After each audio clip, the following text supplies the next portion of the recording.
Bab 748. Hari kecelakaan itu.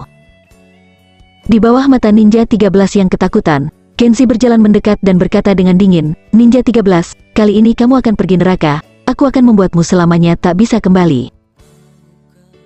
Kenshi tiba-tiba melompat saat dia berbicara, menginjak kepala Ninja 13 hingga pecah, dan bercak merah dan putih memercik di seluruh tanah. Setelah membunuh monster Ninja 13, Kenshi menghela nafas lega, lalu pergi ke sangkar besi, membuka pagar besi, dan mengeluarkan semua pria berjas hitam sekarat di dalamnya. 2 dari 5 jas hitam itu sudah mati, dan di antara 3 lainnya, 1 bawahan pergelangan tangannya telah dipotong oleh Ninja 13 dan hampir mati. Butuh 1 jam untuk Kenshi menyelamatkan nyawa ketiga bawahan ini, tetapi bawahan bernama Piyu ini 1 pergelangan tangani tidak bisa diselamatkan. "Tuan muda, kami." Piyu ingin duduk dengan susah payah, tetapi Kenshi menghentikannya tepat waktu dan berkata, "Berbaringlah dan jangan bergerak. Kamu dapat berbicara pelan-pelan tentang apa yang terjadi." Piyu dia mengangguk, lalu menekan kesedihannya, perlahan dan jelas berbicara tentang apa yang terjadi dalam 2 bulan terakhir. Mungkin pada saat Kenshi sedang mengembara di laut, suatu hari, Jaden Blue mungkin mendapat kabar buruk, dan tiba-tiba datang ke Piyu dan yang lainnya dengan panik, lalu mengeluarkan perintah darurat. Dengan kecepatan tercepat, dimulailah rencana evakuasi darurat, dan segera pergi ke bandara rahasia untuk mengungsi. Piyu dan yang lainnya tahu betul bahwa tiba-tiba ada rencana evakuasi darurat oleh Alpha Squad. Secara umum, ini hanya bisa terjadi karena kecelakaan besar, dan para agen akan menghadapi bahaya besar. Jadi Piyu dan yang lainnya di basecamp ini mengikuti prosedur evakuasi darurat, menghancurkan peralatan dan material di basecamp tersebut, dan menonaktifkan semua kartu identitas personel, nomor ponsel, rekening bank, dan informasi pribadi lainnya yang dapat dilacak oleh musuh, dan kemudian semua agen yang kembali ke basecamp dalam keadaan darurat, mengambil beberapa mobil dan bergegas ke titik pengungsian. Tapi sudah terlambat. Ketika Piyu dan yang lainnya tiba di bandara rahasia, seluruh bandara sudah penuh dengan tembakan dan ledakan. Ada sekitar 40 atau 50 personel musuh bersenjata lengkap yang mengepung seluruh bandara.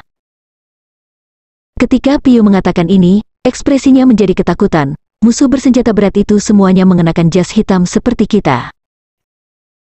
Awalnya kami mengira mereka adalah pasukan pemberontak dari dalam Alpha Squad, tetapi kemudian kami menemukan bahwa musuh itu benar-benar berbeda dari kita. Dia menunjuk ke mayat baja Ninja 13 di tanah dengan ngeri dan berkata, "Musuh-musuh itu mirip dengannya, mereka adalah monster setengah manusia, satu-satunya perbedaan adalah musuh-musuh itu tidak sekuat Ninja 13. Senjata Ninja 13 adalah pisau, dan senjata yang lain adalah AK dan meriam." Para agen yang berkumpul di bandara menunggu untuk dievakuasi, ditambah agen tindak lanjut kami yang bergegas dari basecamp, ada total lebih dari 30 atau 40 agen. Kami hanya manusia biasa, di bawah serangan mereka, kami seperti anak-anak taman kanak-kanak, sama sekali tidak dapat melawan. Tentara monster manusia musuh hampir tidak ada korban. Dia memandang Kenshi dengan penuh semangat, "Tuan muda, saya merasa bahwa kecelakaan ini tidak sederhana. Selain seseorang dari dalam aula Alpha Squad mencoba membersihkan kami, saya yakin ada juga kekuatan luar yang misterius, terlibat dalam pemberontakan ini." Tentu saja Kenshi mengerti bahwa kemunculan Ninja 13 telah menunjukkan campur tangan kekuatan eksternal, dan kekuatan eksternal ini kemungkinan besar adalah sekte misterius jauh di timur, sekte Bumi Kaisar. Hanya ada satu hal yang Kenshi masih tidak bisa mengerti. Jika Riki Harimurti atau Ibu Riki Harimurti, Nyonya Jihan, memimpin pembersihan internal kuil Alpha Squad untuk menyingkirkan dirinya, Kenshi dapat sepenuhnya mengerti, tetapi mengapa sekte Bumi Kaisar dari Jepang ikut campur? Sekte Bumi Kaisar dan Riki Harimurti adalah 2 kekuatan paralel yang tidak berafiliasi satu sama lain. Kedua kekuatan ini tidak memiliki persimpangan dan tidak bergantung satu sama lain. Berbicara secara logis, tidak mungkin untuk bergabung bersama, tetapi mengapa kedua kekuatan ini dapat bersatu dan bahkan memiliki koordinasi dan pemahaman diam-diam yang bagus seperti itu? Selain itu, Alpha Squad awalnya adalah organisasi intelijen rahasia yang dikembangkan oleh ayah Kenshi, dan Jaden Blue selalu menjadi orang kepercayaan ayahnya. Mengapa saat Alpha Squad mengalami perubahan besar, ayahnya tidak melakukan apa-apa? Apakah dia memang tidak pernah ikut campur dalam sekecil apapun?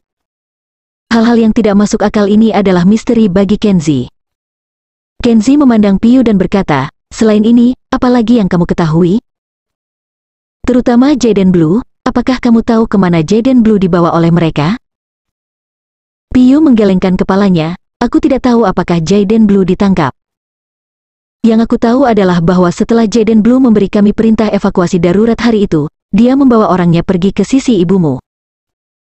Dia mungkin mencoba yang terbaik untuk menyelamatkan ibu tuan muda. Hati Kenzie berangsur-angsur mulai menegang. Dia berharap ibunya akan baik-baik saja. Jika Ricky Harimurti dan Nyonya Jihan sangat keterlaluan dan mereka ingin menyerang ibunya, Kenzie diam-diam mengertakkan gigi dan bersumpah bahwa Camelia Jihan dan Ricky Harimurti pasti akan dia hancurkan beserta seluruh keluarga ibu dan putra itu. Tuan muda, jangan khawatir. Menurut penilaianku, Jaden Blue pasti tidak ditangkap oleh mereka, dan ibumu seharusnya bersama Jaden Blue dan yang lainnya, dan telah mengungsi dengan aman. Pria berjas hitam yang berbicara adalah pria parubaya yang sedikit lebih tua dan dewasa bernama Lucky. Dia bukan agen dari tim yang sama dengan Piyu dan lainnya. Lucky adalah pemimpin tim penghubung. Pada hari kejadian, Lucky telah ditempatkan di bandara untuk menunggu semua pengungsi dari kuil Alpha Squad tiba, sebagai gelombang terakhir yang akan dievakuasi. Karena alasan ini, Lucky ditangkap setelah dilukai oleh musuh, dan dikurung dalam sangkar besi bersama Piyu dan 4 lainnya. Kenzie memandangnya, dan Lucky melanjutkan, pada hari kejadian, saya ditempatkan di bandara, tetapi saya tidak pernah melihat Jaden Blue dan yang lainnya datang ke bandara. Hal yang pasti Jaden Blue dan ibumu tidak ditangkap oleh musuh. Karena aku dalam keadaan semi-koma setelah aku ditangkap, samar-samar aku bisa mendengar komandan musuh memarahi bawahannya, dan memerintahkan mereka untuk pergi ke selatan dengan cepat dan dengan ketat memeriksa semua pelabuhan dan bandara yang mengarah ke wilayah Pulau Hong Kong. Hati Kenzie bergerak sedikit, dan dia bertanya, maksudmu, Jaden Blue membawa ibuku dan bersembunyi di daerah Hong Kong melalui pelabuhan Bea Cukai? Lucky mengangguk dengan serius, itu sangat mungkin. Dengan perubahan besar di Alpha Squad, semua tempat persembunyian di daerah pedalaman tidak lagi aman. Jaden Blue dan yang lainnya hanya akan bersembunyi di luar negeri. Saya sangat paham dengan situasi di sana. Jika mereka bisa melarikan diri ke Pulau Hong Kong dengan lancar, berdasarkan kemampuan Jaden Blue, dia tidak akan sulit untuk bersembunyi dengan aman. Mendengar ini, Kenzie merasa sedikit lega. Terhitung sejak hari kecelakaan itu, 2 bulan telah berlalu, dan sang ibu, Jaden Blue dan yang lainnya mungkin bersembunyi dengan aman di wilayah Pulau Hong Kong. Tapi dia tidak bisa menganggap enteng, lagi pula pasukan musuh tidak akan menyerah. Mungkin mereka juga sudah mengirimkan personel dalam jumlah besar untuk melanjutkan pencarian di wilayah Pulau Hong Kong. Sepertinya dia harus pergi ke Pulau Hong Kong untuk menemukan ibunya dan yang lainnya, menurutnya. Bab 749. Sebelum pergi, Kenzie menggeledah mayat terlebih dahulu, lalu membakar bangunan kecil bergaya barat ini. Kemudian dia melepas plat nomor mobil yang diparkir di halaman, membawa Lucky dan Piyu, dan satu lainnya terluka parah, pergi ke pinggiran kota dalam kegelapan, menyewa hotel murah. Sekarang Lucky dan Piyu, seperti Kenzie, adalah pelarian yang tidak memiliki identitas, tidak memiliki rekening, tidak memiliki nomor ponsel, bahkan tidak memiliki rumah dan tidak dapat kembali. Satu-satunya perbedaan adalah Kenzie berstatus mati dan dinonaktifkan, sementara Lucky dan Piyu, serta agen intelijen lainnya, secara sukarela membatalkan informasi pribadi mereka agar tidak dilacak oleh musuh. Setelah beristirahat di hotel selama 1 malam, Kenzie pergi sebelum fajar keesokan harinya. Ketiga Lucky dan Piyu terluka parah, meskipun Kenzie mampu menyelamatkan hidup mereka dengan energi spiritual, mereka hanya bisa mengandalkan jamu dan pemulihan alami tubuh untuk pulih sebaik mungkin. Mereka bertiga semua bekerja untuk Kenzie. Kenzie tidak bisa membiarkan mereka terlantar. Dia harus merawat mereka dengan baik dan memberi mereka obat tradisional yang lebih baik. Mobil itu dijual di pasar gelap untuk menghasilkan uang sebanyak mungkin. Lagi pula, makan dan minum untuk beberapa orang, memulihkan luka mereka, dan berganti hotel dari waktu ke waktu semuanya membutuhkan biaya, dan Lucky dan yang lainnya tidak punya uang sejak mereka ditangkap. Untungnya, beberapa dari mayat itu ditemukan uang, jika tidak, Kenzie akan lebih sakit kepala. Pada jam 9 pagi, Kenzie menjual mobil di pasar gelap, Itu adalah mobil mewah Mercedes-Benz yang sangat baru, diperlakukan sebagai mobil curian yang tidak diketahui asalnya, dan pihak lain hanya bersedia membayar lebih dari 10.000. Kenzie diam-diam merasa patah hati, dan diam-diam memarahi pencatut ini sebagai penjahat sejati, tetapi dia tidak bisa mengatakan apa-apa tentang itu, dia hanya mengambil uangnya dan pergi. Pukul 10 pagi, Kenzie datang ke toko kecil tempat ibunya tinggal di kota tua. Seperti yang diharapkan, pintu toko tertutup rapat, ibunya Ratih Wijaya tidak ada. Kenzie berjalan ke belakang rumah, membuka paksa jendela belakang dan memasuki rumah sementara tidak ada yang memperhatikan. Kamar tidur kecil itu sama seperti setiap kali Kenzie datang ke sini, meski sederhana, namun sangat bersih dan ditata dengan baik oleh ibunya. Sebaliknya, di restoran kecil di luar, mangkuk dan sendok setelah makan masih ditinggal di atas meja dalam keadaan berantakan. Jelas, sebelum sang ibu sempat membersihkan mangkuk dan piring, Jaden Blue dan yang lainnya membawanya pergi cepat.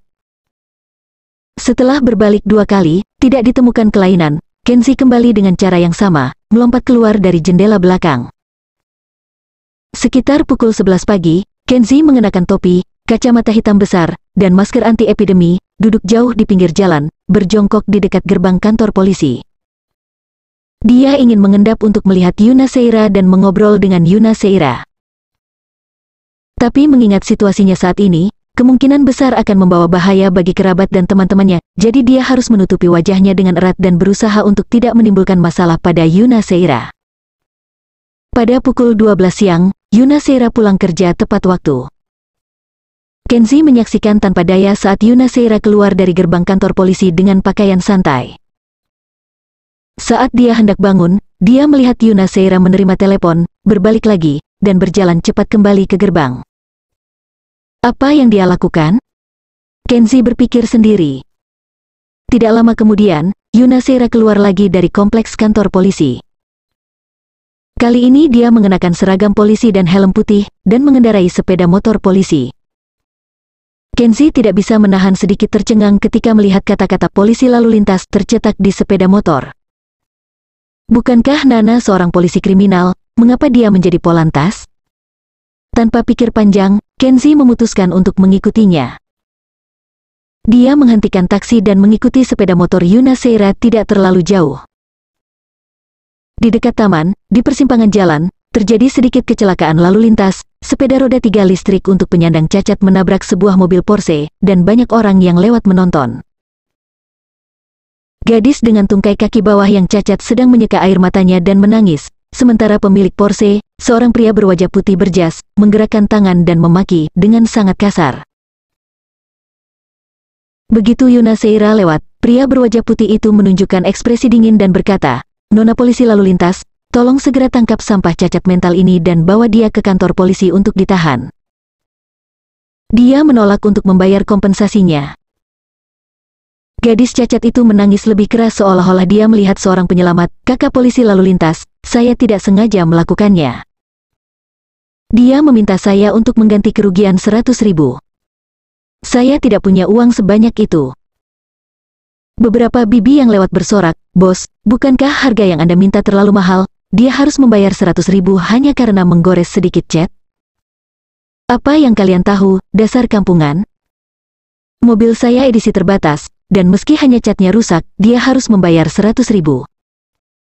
Pria itu mendominasi, menatap bibi-bibi itu. Tapi gadis ini hanyalah seorang pekerja di pabrik yang cacat di dekat sini. Bahkan meski kamu membunuh untuk bekerja, dia tidak bisa mendapatkan 100.000 itu. Seorang lelaki tua berkata, "Kamu sangat kaya, mengapa kamu tidak berbuat baik saja dan biarkan dia pergi?" "Pergilah orang tua, kamu sangat suka melakukan hal-hal baik, mengapa kamu tidak membantunya membayarnya?" Pria berwajah putih itu berteriak dengan angkuh. Itu adalah kasus yang sangat sederhana, tidak ada ambiguitas antara kedua pihak, dan tanggung jawab atas kecelakaan itu jelas. Yuna Seira maju untuk menengahi dengan sabar, "Tuan, jangan terlalu marah. Akan mengerti, dan itu harus diselesaikan dengan baik untukmu." Sebelum Yuna Seira selesai berbicara, pria itu menatapnya dan mulai marah, "Kamu mengajariku bagaimana melakukan sesuatu? Kamu berkilah dengan asuransi, kamu hanya bisa bertindak sesuai aturan, kualifikasi apa yang kamu miliki untuk mengganggu hak saya untuk mengklaim?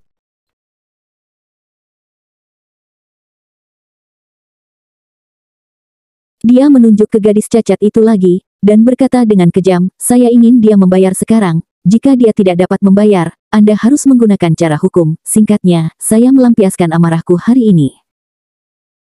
Gadis cacat itu awalnya tidak nyaman di kakinya, tetapi terintimidasi oleh tampang pria berwajah putih yang mendominasi dan galak. Dia tidak bisa menahan diri untuk tidak jatuh ke tanah, menangis dengan keras. Beberapa orang yang lewat menggelengkan kepala dengan penuh simpati, dan menatap Yuna Seira dengan penuh harap. Yuna Seira mengerutkan kening, dan menasihati lagi, Tuan, Anda telah bertindak terlalu jauh. Dia adalah gadis yang rentan. Mengapa Anda mempersulit seorang gadis cacat? Diam. Pria berwajah putih itu hampir menyodok Yuna Seira di ujung hidungnya. Dia mengajar dengan marah dan merajalela, sebagai petugas hukum, kamu harus bertindak sesuai aturan. Atau aku gunakan tim pengacaraku untuk memberhentikanmu. Mulutnya penuh ancaman, mendominasi dan arogan. Wajah Yuna Seira penuh amarah dan dadanya naik turun. Dia benar-benar ingin meninju wajah pria ini. Pria berwajah putih itu berkata dengan menghina, kenapa kamu masih ingin marah? Aku memperingatkanmu, ikuti perintahku segera, atau jika keadaan menjadi serius, kamu akan diberhentikan. Bagaimana Yuna Seira bisa menanggung ini? Dia akan melepas seragam polisinya dan dia harus memberi pelajaran pada orang ini. Tapi tepat ketika dia akan marah, terjadi ledakan keras yang membuat takut semua orang. Mereka melihat, entah dari mana, seorang pria mengenakan topi, kacamata hitam besar, dan masker hitam, memegang palu besar yang dia dapatkan entah dari mana. Di bawah mata kagum semua orang, dia tampak seperti pasien sakit jiwa, mengayunkan palu dan menghancurkan Porsche berkeping-keping. Sialan, mobilku. Pria berwajah putih itu tercengang. Dalam sekejap, sebuah Porsche yang mewah hancur berkeping-keping, kapnya roboh, bahkan mesinnya hancur berantakan. Tidak terlihat seperti mobil sama sekali, benar-benar hancur. Kenzie menjatuhkan palu, melirik pria itu dan berkata, kamu juga telah melihatnya, kesalahan gadis kecil itu sekarang ada di pundakku. Kamu harus datang kepadaku, dan aku akan membayar penuh mobilnya. Pria itu membeku sesaat, lalu mengutuk keras, mengangkat tinjunya dan bergegas ke depan, tapi Kenzie menendangnya dengan tendangan acak membuatnya terpental jauh. Itu saja, aku pergi. Kenzie bertepuk tangan, melirik Yuna Seira, lalu berbalik dan pergi. Cepat, kejar dia. Kamu adalah seorang polisi, kamu harus menangkap preman itu. Pria itu bangkit dengan panik dan berteriak dengan cemas.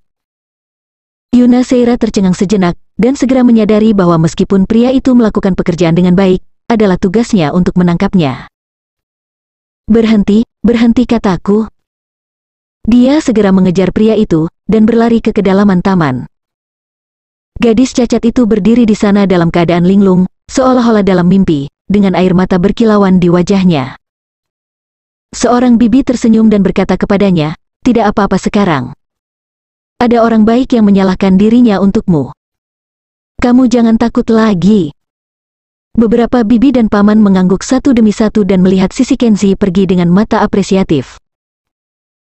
Gadis cacat itu juga melihat ke sana, berangsur-angsur penuh rasa terima kasih, dan dia berkata dalam hatinya, kakak, cepat lari, kamu harus menghindari polisi wanita yang akan menangkapmu.